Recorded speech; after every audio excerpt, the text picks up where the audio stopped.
Bom, nós vamos começar falando sobre a criação. Para falarmos de projeto original, nós vamos para a criação.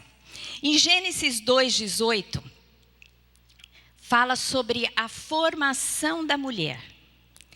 Quando Deus cria o homem, não é? Ele expressa aquilo que ele pensou sobre a criação e a situação do homem. Ele diz assim, Gênesis 2:18. Disse mais o Senhor Deus, não é bom que o homem esteja só. Far-lhe-ei uma auxiliadora que lhe seja idônea. Amém? Deus foi criando, e no sexto dia, quando ele criou o homem, ele olhou para o homem e viu que algo não estava bom. A solidão não era boa. E Deus fez a mulher a partir do homem. E ele disse, far-lhe-ei uma auxiliadora que lhe seja idônea. O primeiro princípio que nós aprendemos aí é que Deus faz a mulher e o homem um ser sociável, não é? Deus olha para o homem e não gostou que o homem estivesse só e criou a mulher. E depois todas as gerações vieram a partir da mulher. Amém? E desde que nós estamos no ventre da nossa mãe, nós já temos um relacionamento com a nossa mãe. Nós somos alimentados por ela. O bebê, o feto, ele sente tudo que a mãe sente, se ela está alegre, se ela está triste. Os sons que a mãe ouve, né, sons bons, tem uma pesquisa que fala que quando a mãe ouve sons agradáveis, a expressão do bebê é uma expressão tranquila, mas quando tem sons agressivos, logo o feto muda a sua expressão. Então a gente percebe que o Deus fez o homem um ser sociável desde o ventre. E quando nós nascemos, nós já nascemos na família. Amém? A mulher, ela foi criada para fazer companhia para o homem. E a mulher tem no homem o seu companheiro. Amém? Deus, ele tem família para todos. Tem um texto, lá em Salmo 68:6, que diz o seguinte. Deus faz que o solitário more em família. Tira os cativos para a prosperidade, só os rebeldes habitam em terra estéril. Deus faz que o solitário more em família. Quando esse salmo fala sobre a restauração de Deus na vida do homem, a primeira expressão de plenitude de Deus é que o homem deve morar em família, não deve estar só. Deus não tem a intenção que vivamos na solidão. Amém? A família é o projeto de Deus, não é? Para que possamos ser protegidos e vivemos plenamente com relacionamentos curados, com relacionamentos bons, com relacionamentos de troca que nos favoreça e nos faça crescer em todos os sentidos. Espiritualmente, emocionalmente e materialmente. Amém? Só que este projeto original, que é a família, que é o projeto perfeito de Deus para nós. Deus tem um inimigo que é Satanás. E como a família é algo, não é, que Deus criou, que Deus projetou para que tenhamos plenitude, Satanás, ele vem para destruir a família, não é?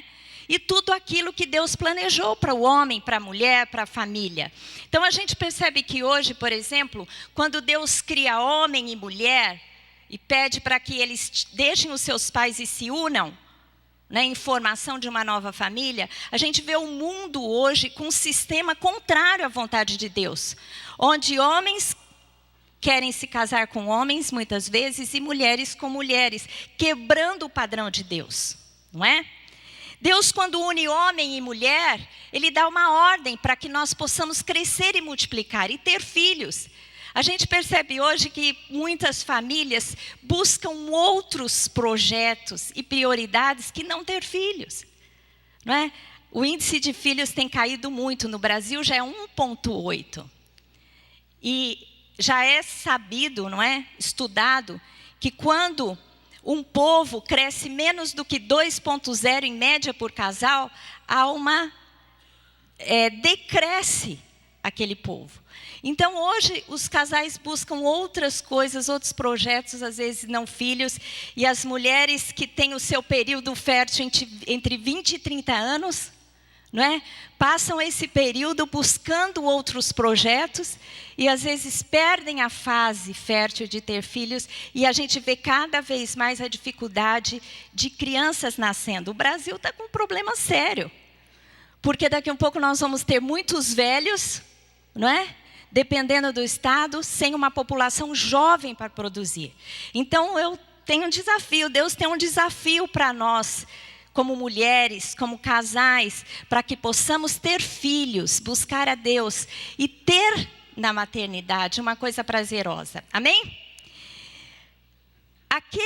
Então, se Deus fez o homem um ser sociável, tem na família o projeto original, e aqueles que não têm família? Deus tem na igreja a família que você precisa, caso lhe falte a família de sangue. Amém? Aqueles que não têm família de sangue devem ter na igreja a sua família. Amém? Vocês estão dispostas a cuidarem daqueles que não têm família? Nós somos a família, a segunda família, a primeira família de sangue, mas a família espiritual é a nossa família, a igreja é a nossa família. Eu costumo olhar para a igreja como minha filha número 2. A Érica é minha filha número 1 e a igreja é minha filha número 2. Então eu tenho que cuidar da igreja e das pessoas as pessoas que estão na igreja que precisam de mim ou da gente. Amém? Lá em Tiago 1:27, a palavra de Deus nos ensina que nós devemos cuidar de órfãos e viúvas. A religião pura e sem mácula para com Deus e Pai é esta: visitar os órfãos e as viúvas nas suas tribulações e a si mesmo guardar-se incontaminado do mundo. Ou seja, quando a palavra nos ensina sobre a verdadeira religião, ele cita em primeiro lugar algo que é muito importante, que é cuidar de órfãos e viúvas. Em Tiago 5, já li, 1 Timóteo 5:4, fala sobre a questão da viuvez. E diz assim: mas se alguma viúva tem filhos ou netos, que estes aprendam primeiro a exercer piedade para com a própria casa e a recompensar seus progenitores, pois é aceitável diante de Deus. Se nós temos viúva na nossa família, quem tem que cuidar da viúva são seus filhos, seus netos. Amém? Eu não sei quantos de vocês... Tem viúvas aqui? Por favor, levantem a mão. Tem algumas viúvas. Você tem uma mãe ou uma avó que é viúva na sua família? Levante a mão. Está vendo? Eu estou falando para muita gente aqui. A palavra de Deus, no propósito de fazer da sua família a sua proteção, nos ensina que nós devemos cuidar das viúvas, em primeiro lugar no ambiente familiar. Amém? 1 Timóteo 5,16 fala ainda a viúva. E diz assim: se alguma crente tem viúva em família, socorra-as. E não fique sobrecarregada a igreja, para que esta possa socorrer as que são verdadeiramente viúvas. Ou seja, em primeiro lugar, temos que cuidar das viúvas em família. E caso a viúva não tenha família, não tenha filhos ou netos, quem deve cuidar é a igreja. Amém? No livro de Deuteronômio, que é o livro da lei, Deus ordena que a colheita da messe, da oliveira, da vinha, deveriam deixar parte dela para o estrangeiro, órfãos e viúvas. Ou seja, desde os primórdios, quando Deus dá a lei a Moisés, ele diz assim: olha, parte da colheita vocês vão deixar para aqueles que não têm como ter a provisão, que são as viúvas que perdem os maridos e às vezes filhos e não têm como ser cuidadas financeiramente, materialmente falando. E assim como os órfãos e os estrangeiros também. Agora eu quero falar sobre o estado civil. Deus tem na família a companhia. Quando você não tem família de sangue, a igreja cuida de você. Mas cada um de nós pode decidir o estado civil de acordo com a necessidade ou o nosso chamado. Ou seja, Deus nos cria, mas Ele nos dá o poder de decisão. Se um dia nós vamos nos casar, se um dia vamos ficar solteiras, se um dia podemos sair de um relacionamento de casamento, não é? Isso é uma decisão pessoal. Então, sobre isso que eu quero falar. Qual é as opções, qual é a direção que Deus nos dá sobre essa escolha? O apóstolo Paulo, ele decidiu que seria melhor não estar casado, por causa das tribulações que advinham do seu ministério. Quando ele se converteu, a igreja de Cristo estava sendo tremendamente perseguida. E ele, como um evangelista, como fundador de igrejas, ele era tremendamente perseguido. E ele decidiu ficar só. Então, quando você lê as epístolas de Paulo, você fica até desanimado. Porque você pensa assim, puxa vida, mas ele não estimula em nada o casamento. Na verdade, era uma situação peculiar do momento. Então, ele aconselha, mas quando ele fala sobre ficar só, ele sempre fala, olha, esse é o que eu acho. Então, vamos ler alguns textos do apóstolo Paulo. Lá em 1 Coríntios 7:7 diz assim, quero que todos os homens sejam tais como também eu sou. No entanto, cada um tem de Deus o seu próprio dom. Um na verdade, de um modo, outro de outro. Ou seja, você escolhe o estado que você quer ficar. Em Mateus 19:12, isso é Jesus falando, diz assim, porque há eunucos de nascença, há outros que os homens fizeram tais, e há outros que a si mesmos se fizeram eunucos, por causa do reino de Deus.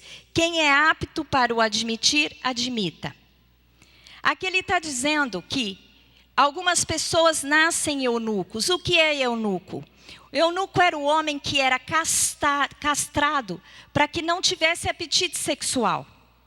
E aqui ele retrata uma realidade, que há pessoas que já nascem assim, que não têm interesse na sua vida de ter um relacionamento sexual. E aqui há muitas teorias e controvérsias sobre isso, não vou entrar nesse detalhe, senão a gente vai se delongar. Mas há outro que os homens fizeram eunucos, ou seja, sem esse apetite. E há outros que a si mesmos se fazem eunucos, por causa do chamado, por causa do reino de Deus. Amém? E algumas pessoas escolhem estar só, para que possam servir ao Senhor. A gente tem um grande exemplo, não é, de mulheres que são freiras, não é, que decidem se dedicar ao sacerdócio e fazem de Cristo seu marido e se dedicam à vida para servir ao Senhor com uma vida religiosa, cheia de piedade. A gente conhece o grande exemplo da Madre Teresa de Calcutá, não é?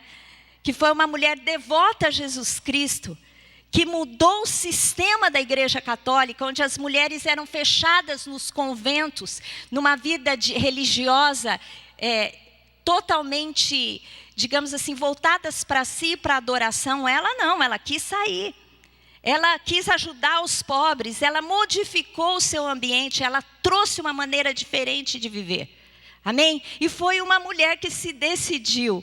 Né? Uma mulher não se torna eunuco, porque o eunuco era um homem castrado para ficar servindo a rainha, o harém dos reis. Ela não se tornou eunuco, mas ela decidiu fazer de si uma mulher sozinha para que pudesse servir ao Senhor. Amém?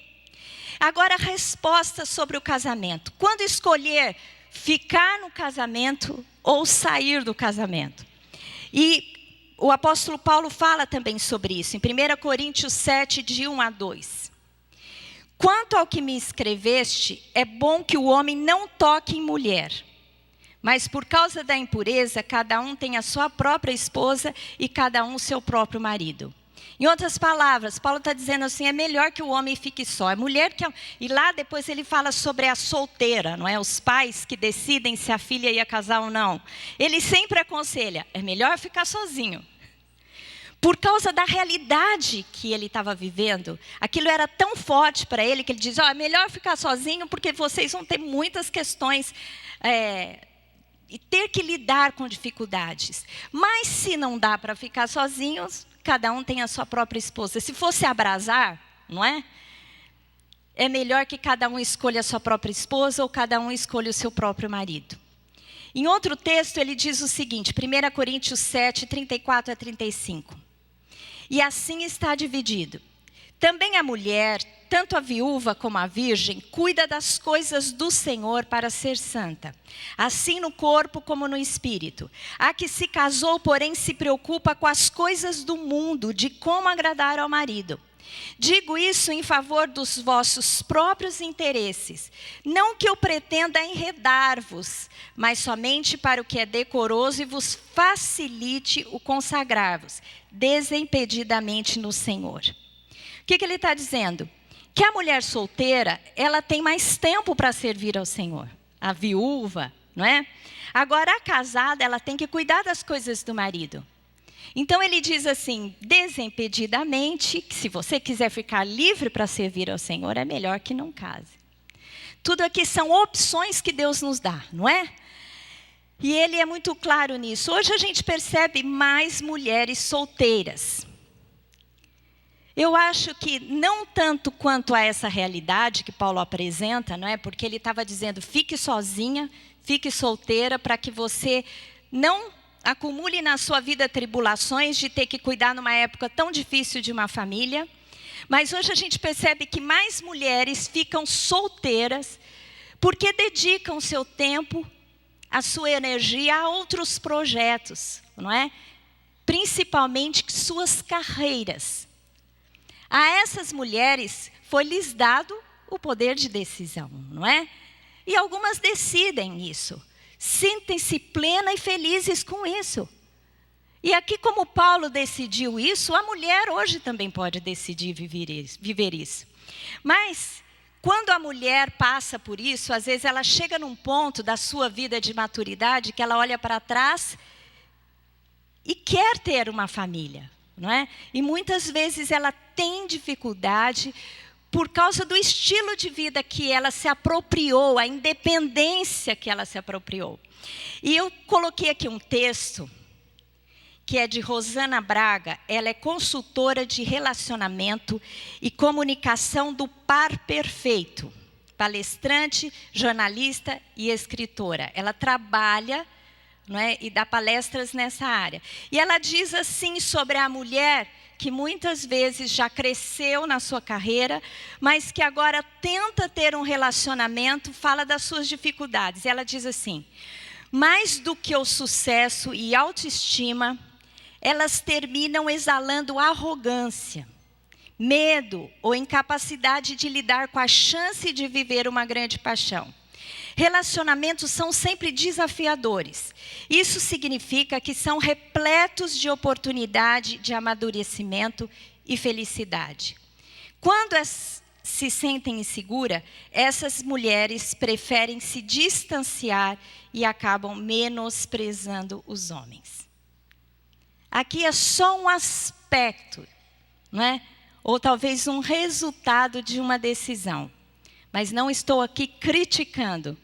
Porque eu quero dizer para vocês que eu vi uma pesquisa que as mulheres solteiras do Brasil estão entre as mais felizes do mundo.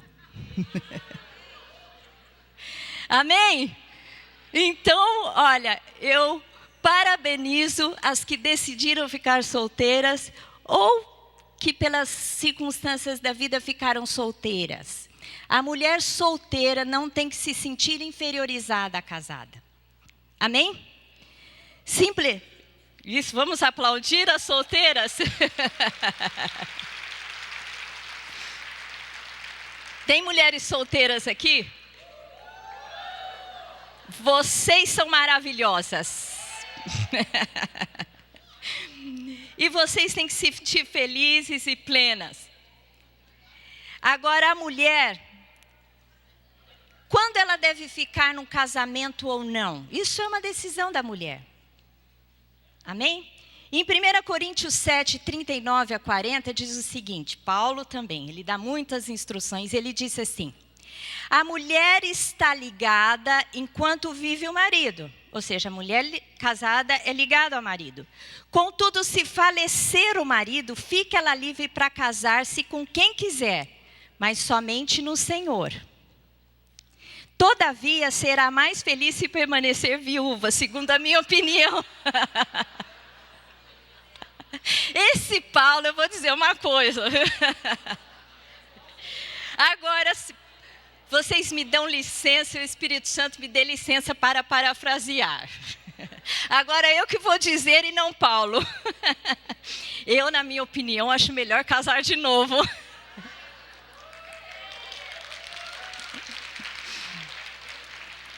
É porque eu sou feliz no casamento. E hoje a nossa vida, né, a minha vida ministerial, faz com que o meu marido seja, sabe, algo que completa plenamente a minha vida. Mas eu já fiz um voto com ele. Se eu ficar viúva, vocês não vão me ver casar novamente.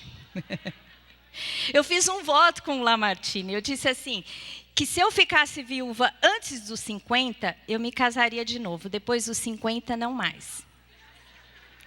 Eu tenho 55, agora eu falo para ele, você não morre, viu?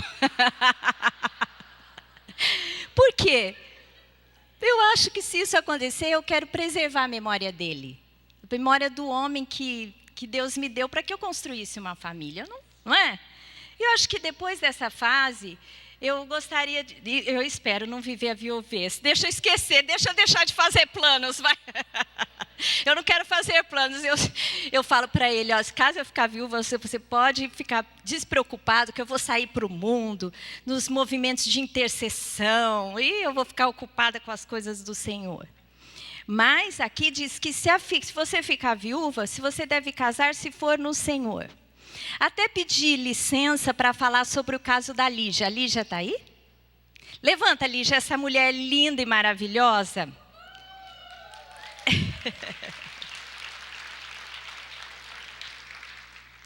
A Lígia é fisioterapeuta, esteticista, já tratou muito da minha pele, do meu corpo. E ela ficou viúva bem jovem, com 30 e poucos anos, com 2 filhas. 34 anos com 2 filhas. E ela decidiu ficar solteira até que as filhas crescessem. E aí, quando as filhas cresceram, né, a gente começava a conversar e ela sentiu durante um tempo o desejo de se casar de novo, né? Reunir a família numa mesa grande. E ela é uma mulher muito comprometida com Deus e buscou a Deus. E eu me lembro que ela falava, né, coisas que ela sentiu. Puxa, aos 50 anos, chegando na menopausa, como é que eu vou casar agora? Não é? Deus não deu a menopausa ainda, retardou a menopausa. E já está com 54. Retardou e deu um marido exatamente na lista de desejos que ela tinha.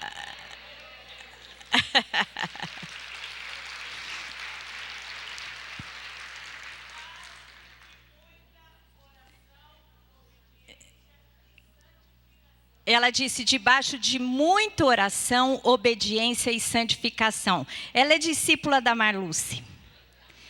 Minhas queridas, quando eu digo que você escolhe o seu estado civil, eu acho que Deus dá essa opção. Mas se você deseja algo no seu coração e busca a Deus, eu creio na palavra de Deus que disse, Jesus se comprometeu e disse, pedi e dar-se-vos-á. Batei e abrir-se-vos-á. Buscar e achareis. Amém? Então, se você quiser mudar o seu estado civil e buscar Deus em consagração, eu tenho certeza que Deus fará isso na sua vida. Amém? E o marido dela é praticamente da idade dela, atlético como ela, que gosta de mar, que gosta de esportes radicais, tudo. Ou seja, foi uma bênção de Deus na vida dela. Agora, quando uma mulher pode sair do casamento através do divórcio, o que Jesus permite? Em 1 Coríntios 7:13 diz assim, e a mulher que tem marido incrédulo, este consente em viver com ela, não deixe o marido. Se você se converte, o seu marido não se converte, e você se desanima com o relacionamento com ele, quer sair do casamento, a palavra de Deus diz que Deus não consente que você faça isso. Não é da vontade de Deus. Se o seu marido quiser ficar com você, você deve ficar no casamento. E diz assim, eu porém vos digo, outro texto, Jesus falando aqui em Mateus 19:9. Eu, porém, vos digo, quem repudiar sua mulher, não sendo por causa de relações sexuais ilícitas, e casar com outra, comete adultério. E o que casar com a repudiada comete adultério. Aqui fala do homem, porque na época só o homem podia dar carta de divórcio, mas hoje não é assim. Portanto, se você quiser se divorciar, Jesus ele diz que ele permite que você faça isso no caso de adultério. Isso se não houver arrependimento por quem comete o adultério ou a falta de perdão por quem sofre o adultério. Porque o ideal é que haja perdão e reconciliação. Mas caso não haja perdão e nem reconciliação, o ato sexual ilícito, ou seja, o adultério, lhe dá permissão para que você saia do casamento. Amém?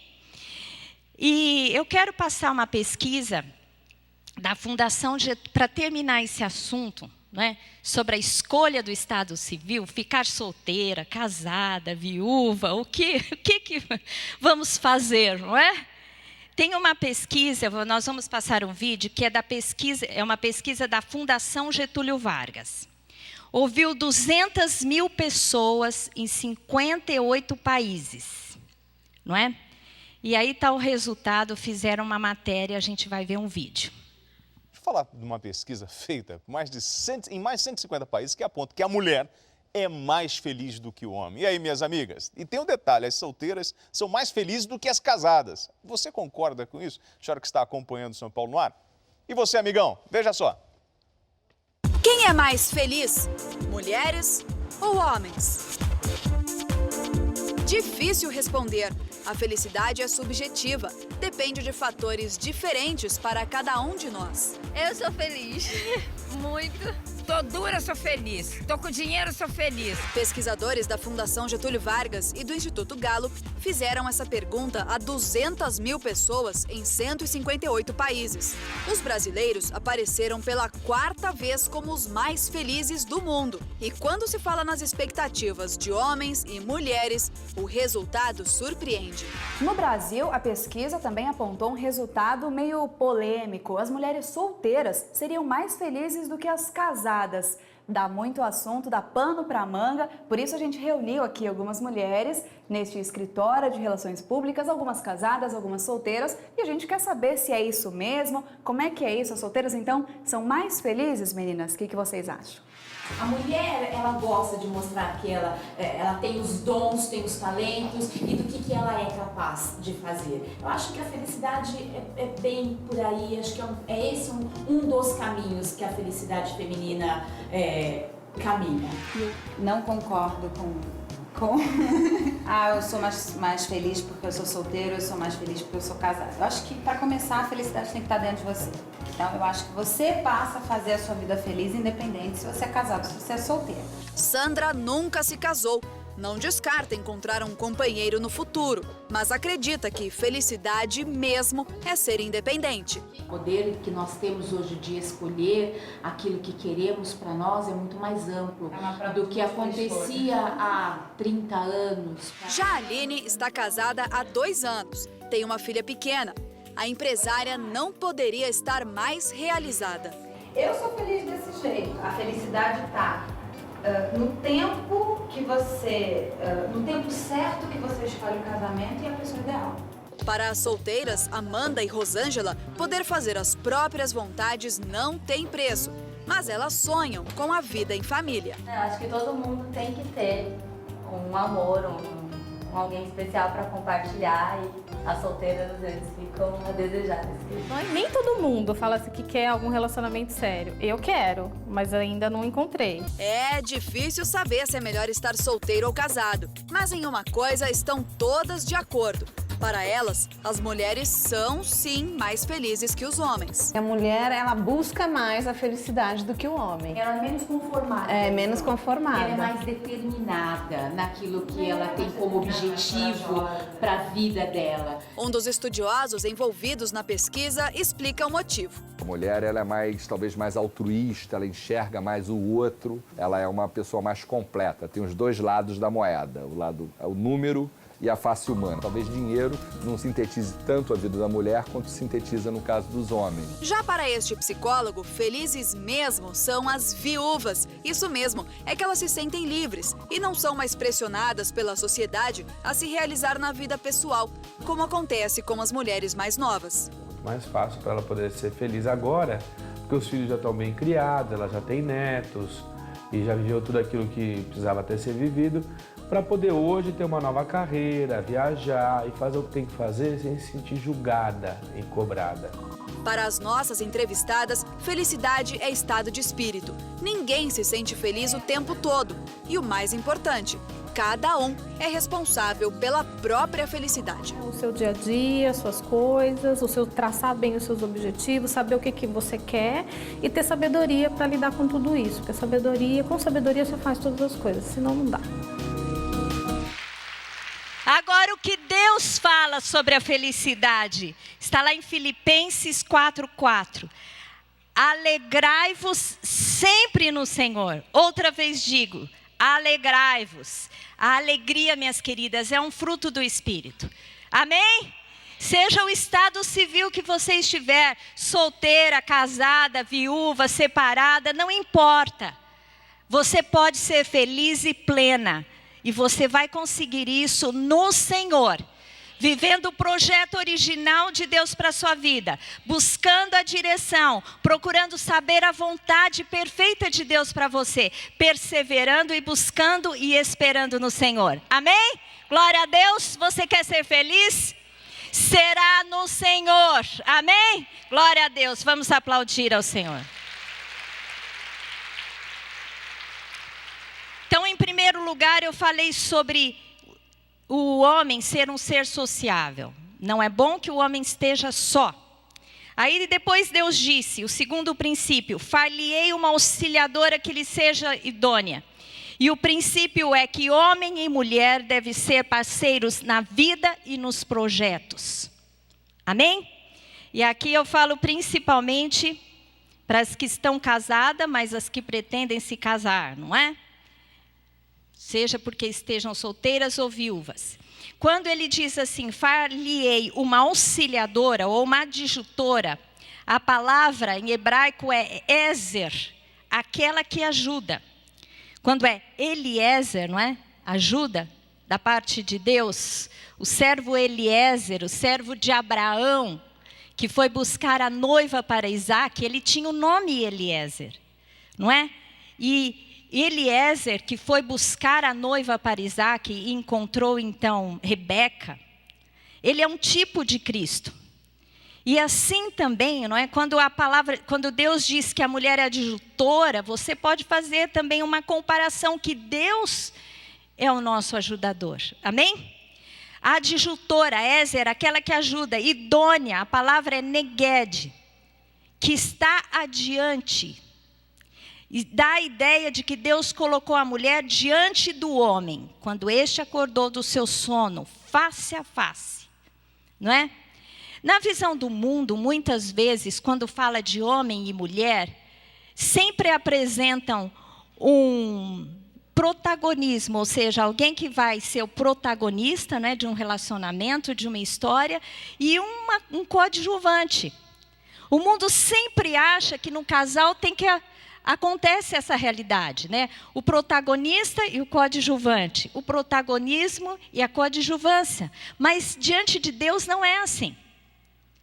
Diante de Deus não existe um protagonista e o outro ajudante. Deus, quando criou a mulher, criou do lado do homem e apresentou diante do homem. E a mulher não está atrás e o homem na frente. Como a gente vê nas religiões muçulmanas, né? A mulher não pode andar do lado do homem. Ele anda na frente, os filhos vem a mulher atrás e os filhos. Com Cristo e no cristianismo não se dá assim, porque não foi o propósito original de Deus. A mulher está diante ou do lado, amém? E os dois têm igual importância diante de Deus. Não existe esse negócio de protagonismo. Os dois são parceiros na vida. Deus também, quando Ele cria a mulher e diz que ela deve ser submissa ao marido, não diz, né, que essa submissão é um estado de inferioridade. Muito pelo contrário. Quando a gente percebe isso, porque Cristo é submisso a Deus, e Ele não é inferior a Deus, Ele é igual a Deus. Lá em 1 Coríntios 11:3 diz assim: quero, entretanto, que saibais ser Cristo o cabeça de todo homem, e o homem cabeça da mulher, e Deus o cabeça de Cristo. Ou seja, a hierarquia de autoridade estabelecida por Deus é que Deus é o cabeça de Cristo, Cristo é o cabeça do homem, o homem é o cabeça da mulher. Não fala aí de posição de importância, porque Cristo é igual a Deus, amém?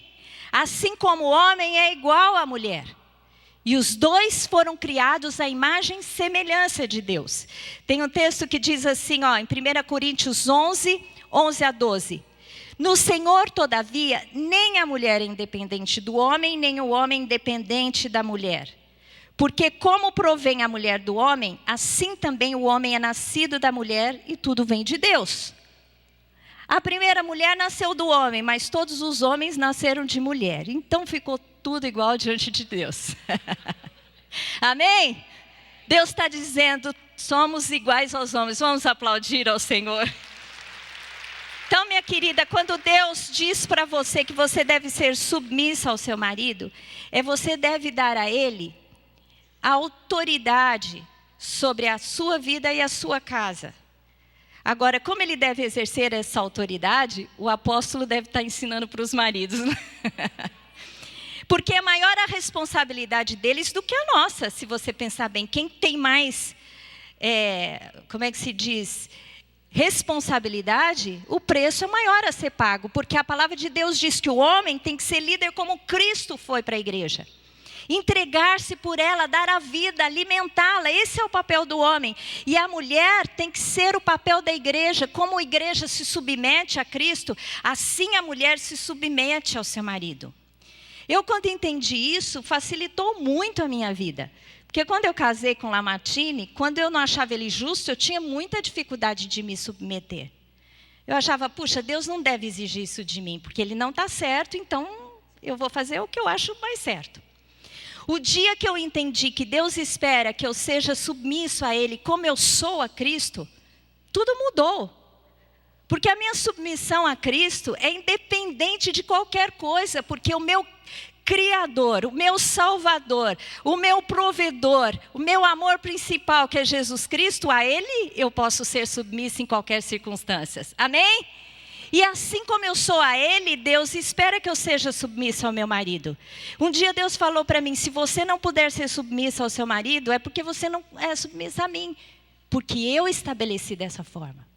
Então, minha querida, se você vê injustiça no seu relacionamento com o seu marido, olhe para Deus. Amém? E entregue tudo a Deus, entregue o seu marido para Deus, que Ele entra na sua causa. E olha, Ele te dá a vitória. Amém?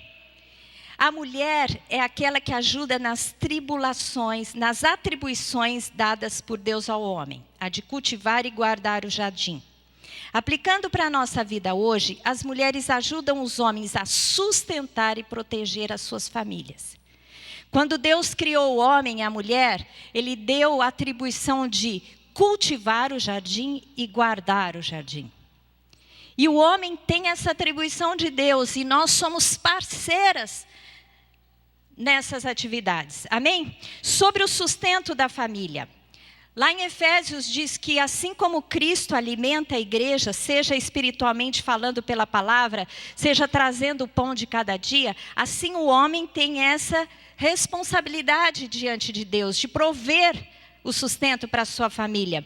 No entanto, a mulher é chamada para ser parceira. E hoje, a gente vê a mulher saindo, né, tendo as suas profissões, trabalhando, e algumas mulheres ganham mais que seus maridos. E por vezes elas são provedoras da casa. Então, em situações como essa, como as mulheres devem agir? Elas devem respeitar os seus maridos como líderes espirituais e procurar o progresso do marido. Amém? Glória a Deus. Elas devem evitar o conselho do mundo. Que conselho que o mundo dá? Manda quem pode, manda quem paga a conta. Não é? Então a mulher que paga a conta, ela não pode ouvir esse conselho do mundo e se tornar independente do marido. Porque ela vai se afastar cada vez mais do marido. Ela vai inferiorizá-lo. E tem muito disso. Mulheres que, às vezes, pegam as contas e pagam, deixa que eu pago. Você não vale nada. Ou falam coisas terríveis para os maridos que, às vezes, têm dificuldade de arranjar emprego. E alguns são, mesmo, às vezes, descansam, né? Não, isso não é minha realidade. Eu ouço isso. E tem muita gente, tem marido, que se a mulher para de trabalhar, ele não admite. Não é? Às vezes a mulher quer ficar em casa, no período que tem filhos pequenos, eles não admitem. Isso é um horror, gente. Se o seu marido for assim, insensível, você deve orar por ele, para que ele aprenda os princípios de Deus, porque a responsabilidade é dele. Tudo que você fizer para ajudá-lo vai ser um extra. Na vida dele. Não, desculpa, não é bem assim. Nós temos a responsabilidade com ele, mas Deus vai cobrar dele. Amém? E as mulheres que ganham mais, então, têm que tomar cuidado. Eu quero citar alguns dados aqui para que vocês entendam a realidade de hoje. Na revista Valor Econômico, do dia 20 de 2 de 2015, diz o seguinte: mulheres são hoje 43% dos donos de negócio no Brasil. Mas 0,2% delas são sócias ou proprietárias de grande empresa. Segundo um estudo inédito da Serasa Experian, para a superintendente de Marketing Service da Serasa, Juliana Azuma, os dados reforçam que o papel das mulheres é cada vez mais forte na composição da renda familiar. Mas elas ainda estão atrás quando o assunto é comando de grandes empresas.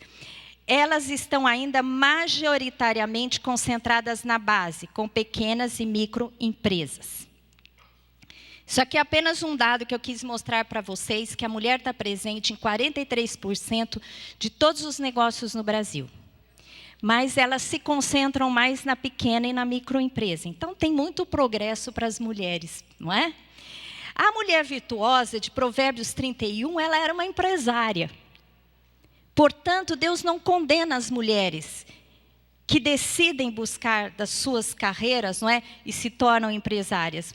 E Provérbios 31, 16 a 18 diz o seguinte, que a mulher virtuosa examina uma propriedade e adquire-a. Planta uma vinha com as rendas do seu trabalho. Cinge os lombos de força e fortalece os braços. Ela percebe que o seu ganho é bom. A sua lâmpada não se apaga de noite. Amém?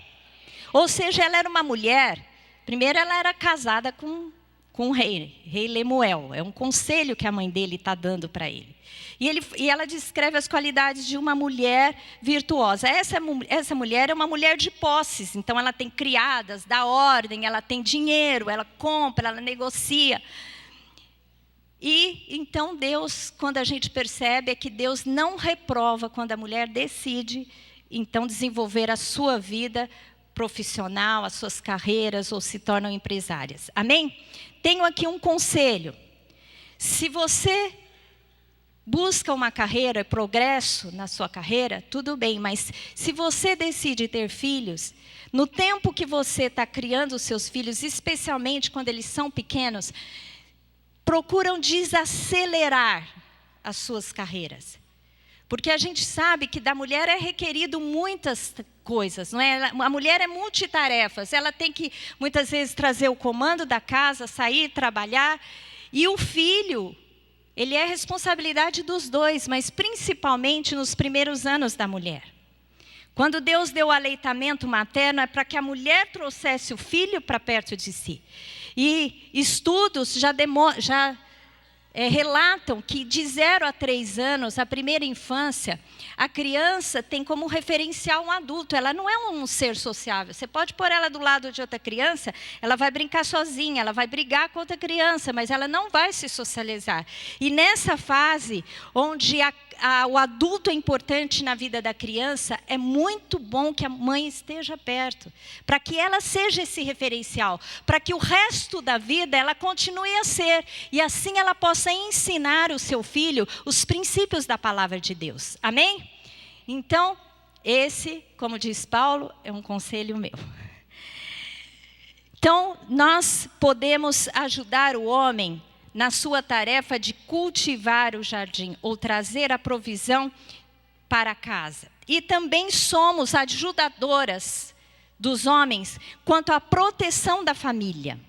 Né? Guardar o jardim, guardar a casa. Nós, quando formamos uma família, temos que proteger os membros dessa família, guardar os membros dessa família.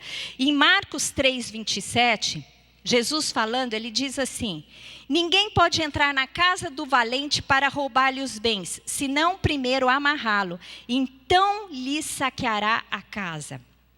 Aqui ele diz assim: há um valente na casa, há um líder, e esse líder tem que ser o homem e a mulher ajudá-lo. E ninguém pode invadir uma casa sem que primeiro amarre o valente. E é isso que Satanás muitas vezes quer, amarrar o marido para tornar a família desprotegida. E nós podemos ajudar em oração para que isso não aconteça, para que os nossos maridos cresçam cada vez mais espiritualmente, tendo discernimento para proteger, discernimento e responsabilidade para proteger a nossa família, a nossa casa. Amém? Glória a Deus. Se o seu marido for incrédulo, a mulher pode pedir a proteção de Deus para a família. 1 Coríntios 7,14 diz assim: porque o marido incrédulo é santificado no convívio da esposa, e a esposa incrédula é santificada no convívio do marido crente. Doutra sorte, os filhos seriam impuros, porém agora são santos. Ou seja, se o seu marido é incrédulo, você vai assumir a proteção espiritual da sua casa. E se você buscar a Deus, Deus promete que Ele vai guardar a sua casa, santificar o seu marido e os seus filhos. Amém? Eu sei que muitas vezes quando isso acontece, a mulher se sente, como é que se diz? Pesada, com muita responsabilidade, não é? Mas Deus pode levar o seu fardo. Se você entregar a Deus, Deus troca o seu fardo. Entrega este fardo para Deus, que Deus te dá o fardo dele, que é leve e suave. Amém? Deus se responsabiliza pela proteção da sua família. Você deve invocar a presença de Deus através da sua fé. Agora, se o marido não tiver maturidade espiritual, não é? Muitas vezes mulheres crescem mais na vida espiritual, buscam mais, não é? Como disse aí aquela reportagem, a mulher muitas vezes é mais altruísta, pensa mais, é mais empreendedora, busca mais a Deus. Tanto é que nessa igreja tem muito mais mulheres do que homens. Não é? Eu não sei na realidade de outras igrejas, mas você percebe uma busca diferente na vida da mulher. E não é muito incomum, eu diria que é muito comum que elas sejam mais maduras espiritualmente que seus maridos. Como ela deve fazer? Ela deve orar pela maturidade espiritual do seu marido. Você que se considera uma pessoa espiritual e tem desenvolvido a sua vida espiritual, entra em campanhas de oração, não é? A gente assistiu aquele filme O Quarto de Guerra. Quem assistiu? Olha, muita gente. Quem não assistiu, assista. Tem na Netflix, eu acho que já tem. Tem em muitos lugares. Fala sobre uma mulher que estava com crise no casamento e a outra, que era mais velha, ensinou ela a orar para que restituísse a sua casa. Isso, até a Anaísa falou: pastora, lembrei muito de você, porque eu faço isso. Eu entro em campanhas em cima de palavras que Deus me libera. Vocês lembram a mensagem do apóstolo que disse sobre a palavra logos e a palavra rema? Quando você vive uma situação com o seu marido, onde você quer que ele cresça espiritualmente, onde Deus te dá uma visão e você quer que o seu marido tenha a mesma visão que você, o que você tem que fazer?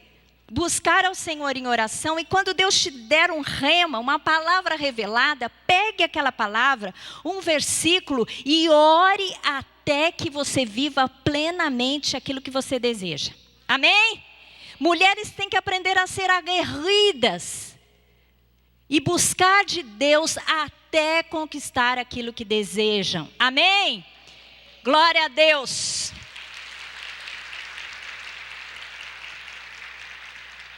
E tem um conselho na palavra que está lá em 1 Pedro 3, de 1 a 2, que diz o seguinte: mulheres, sede vós igualmente submissa a vosso próprio marido, para que, se ele ainda não obedece à palavra, seja ganho... Gente, repete o que está escrito aí. Ou seja, mulher pregadora tem que deixar de ser hoje. Eu posso pregar aqui no púlpito para vocês, mas eu não posso pregar para o meu marido. E nem vocês.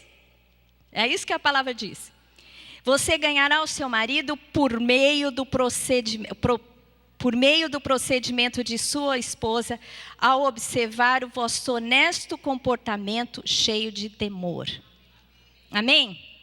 Mulher não ganha marido com conversa.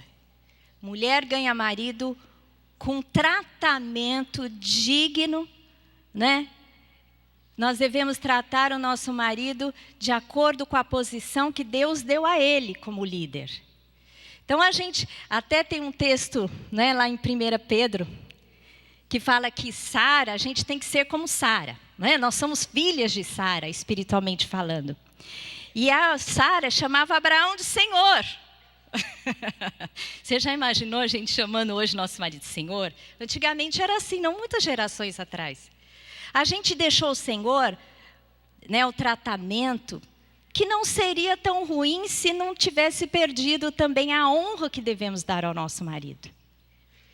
Mas ao nosso marido nós temos que tratar com honra, não é? Sem rispidez, sem xingamentos, tratando ele como alguém superior a você, não em valor, mas em hierarquia. Como é que você trata um chefe? Como é que você trata uma autoridade? Quer dizer, aqui no Brasil as pessoas nem sabem como tratar bem, porque aqui um adentro. Gente, que horror, né? Aquele dia no estádio que a Dilma foi lá e xingaram ela na entrada da Copa. Tem um livro que chama A Recompensa da Honra, do John Bevere. Compre, para que você entenda como é que se diz, a importância de sabermos honrar. Quem sabe honrar, recebe honra de Deus. E quem não sabe honrar, é desonrado por Deus. Quando aquela multidão xingou a presidente do Brasil, bom, xingar uma mulher já seria muito, mas xingar a autoridade máxima da nação. Naquela hora me deu uma coisa assim, eu apertei e falei, isso não vai dar bem. Assim como nós envergonhamos a nossa presidente, nós saímos envergonhados da Copa. Na minha opinião, o 7-1 foi por causa do xingamento da Dilma. Vocês podem até achar muito engraçado, mas eu creio piamente nisso, como 2 e 2 são 4. Um povo que não sabe honrar, não recebe honra. Uma mulher que não sabe honrar o seu marido, uma mulher que não tem a honra, que não estabelece relacionamentos de honra na sua casa, não recebe honra de Deus. Isso é muito sério. A gente tem que saber honrar os nossos líderes, não é? Isso é muito importante. Então aqui, para que você ganhe o seu marido, você tem que ganhar com um bom procedimento honesto, cheio de temor. É isso que eu estou falando quando eu falo sobre honra. Temor. Temer a Deus e temer as autoridades que Deus coloca na sua vida. Pois quem resiste às autoridades que Deus estabelece, resiste a Deus. Você quer resistir a Deus? Quer ter Deus contra você? Não. Você tem que ter temor a Deus e buscar o favor de Deus. Tendo o favor de Deus, você terá o favor dos homens e será por Deus honrada. Amém? Glória a Deus. Então, terminando essa palestra, eu quero fazer um resumo para você. Eu falei sobre o versículo que estabelece o projeto original de Deus para homens e para mulheres. Quando disse Deus que olhou para o homem e disse, não é bom que o homem esteja só. Temos a companhia na família. Far-lhe-ei uma auxiliadora que lhe seja idônea. Dá então Deus um propósito para a vida da mulher. Amém? Esse é o projeto original de Deus para nós. Plenitude. E hoje nós vivemos na plenitude dos tempos, porque Jesus Cristo veio e nos deu o seu Espírito. O Espírito de poder, a presença de Deus que habita em nós, onde nos revela a força do seu poder. Amém? Nós temos tudo à nossa disposição para que sejamos felizes e plenas, com e através da presença do Espírito Santo de Deus na nossa vida. Amém? Glória a Deus. Então eu gostaria que você ficasse em pé e nós vamos orar. Glória a Deus. Eu quero terminar essa palavra, porque eu creio que ela pegou todo o grupo que está aqui, não é? Seja você solteira, casada, viúva, separada. Você entendeu o que Deus tem para você. Você nunca está só. Nunca está só. Deus faz com que o solitário more em família. Se você não tem marido, Deus é o seu marido. Amém? Se você tem marido, Deus abençoa o seu marido para que ele seja o seu companheiro, o melhor companheiro que você pode ter. Então eu quero orar agora, em primeiro lugar, pelas solteiras. Eu não vou fazer com que você se movimente. Feche os seus olhos, fechem todos os olhos. Eu queria que as solteiras levantassem a mão, eu quero orar pelas solteiras. Senhor Deus, em nome de Jesus, eu quero abençoar essas mulheres que são solteiras. Senhor Deus, pode haver desejo nos seus corações de continuarem solteiras. Ou talvez não, haja o desejo, Senhor Deus, de se casarem. Eu quero entregar as suas vidas e os seus desejos diante do Senhor. Eu creio, Senhor Deus, piamente, que o Senhor é aquele que responde a oração e a busca dos seus filhos, das suas filhas. Portanto, agora, Senhor Deus, atua na vida dessas mulheres com poder, Pai, em nome de Jesus, sendo a provisão, o marido que elas necessitam, e aquelas que desejam marido, Senhor Deus, traga, Senhor Deus, alguém muito especial, que lhe seja, Senhor Deus, companheiros, segundo a sua vontade, e que sejam solteiras, ou futuramente se casem, que sejam no Senhor, em nome de Cristo Jesus. Agora eu quero orar pelas casadas, ou aquelas que estão vivendo bem, ou aquelas que estão tendo dificuldade nos seus relacionamentos. Eu quero dizer para aquelas que estão sofrendo no seu relacionamento com o seu marido. Talvez por uma situação financeira difícil, que tem trazido dificuldades, não é? Muitas vezes isso influencia o relacionamento, enfermidades, às vezes casos de infidelidade, às vezes no seu coração você está insatisfeita por estar num casamento, queria estar em outro lugar, porque está cheia de responsabilidade. Eu quero dizer para você, se você está casada, Deus quer que você continue casada. Que você lute pelo seu casamento até o fim. Não abra mão do seu relacionamento com seu marido. Busque ao Senhor, busque o Espírito Santo, que Ele vai te ajudar. Levante as mãos para os céus. Senhor Deus, em nome de Jesus, eu quero clamar agora por todos os casamentos, Senhor Deus, por todos os parceiros, Senhor Deus, e parceiras que aqui estão. Senhor, que o Senhor visite com teu Espírito de poder. Senhor Deus, traz plenitude no relacionamento. Senhor Deus, que os relacionamentos possam fluir na comunicação. Senhor, em nome de Jesus, que o Senhor possa reparar repreender todo espírito do adultério, toda infidelidade, Senhor Deus. Senhor, levanta o valente da casa, levanta os maridos como líderes espirituais sobre essas mulheres. Senhor Deus, dá a elas maturidade espiritual para entrar em guerra, Senhor Deus, para conquistarem uma vida plena, uma família abençoada no Senhor. E isso, Senhor, dá a elas, o Senhor dá a elas condição de fé, condição de guerra, Senhor Deus, em nome de Jesus. A palavra de Deus diz que nós somos vitoriosas, muito mais do que vitoriosas no Senhor, porque o Senhor é conosco, e se o Senhor é conosco, quem será contra nós? Por isso toda ação do inferno nos casamentos, nos relacionamentos, nas famílias dessa igreja, eu declaro agora, saiam em nome de Jesus. Todo espírito de discórdia, de ira, de adultério, Senhor Deus, saia em nome de Jesus. E tudo aquilo que tem se levantado contra as famílias e os casais, Pai, desta igreja, eu declaro agora a vitória do Senhor, em nome de Cristo Jesus. Aleluia. Vamos aplaudir ao Senhor.